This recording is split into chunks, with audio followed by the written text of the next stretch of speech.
Halo kawan-kawan, kita jumpa lagi. Tukang-tukang perlu memahami. Kita para tukang memahami. Misalnya ini ada contoh bahwasanya membuat meja itu perlu juga efisiensi, perlu juga perancangan, perlu juga rencana. Nah, seperti ini di sini ada dua buah meja. Sebenarnya ini tipikal meja juga. Cuma sebenarnya sebagai bangku-bangku bisa dikatakan bangku-bangku.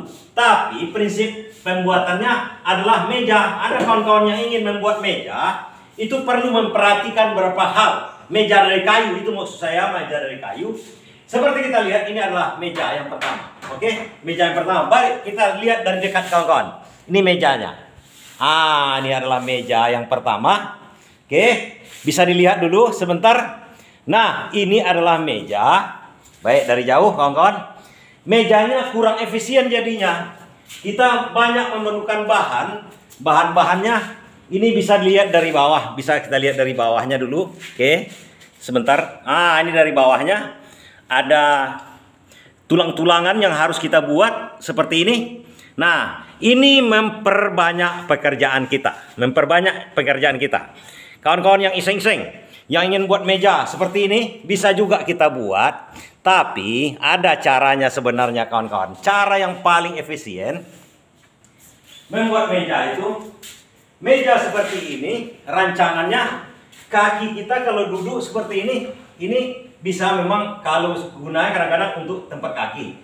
Tapi kadang-kadang ini bukan efisiensi, bukan bagus lagi jadinya. Karena mengganggu kalau kita kalau kita masukkan kaki kita ke dalam, mengganggu dia. Jadi kita harus merancang meja itu tanpa ada palang-palang di bawah seperti ini.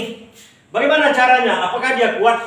Ini meja ini dibuat palang seperti ini di bawah karena dia tidak kuat. Jadi goyang dia kalau tidak diberikan itu, tidak diberikan palang itu. Nah, sebenarnya desain yang paling bagus seperti ini aja mejanya.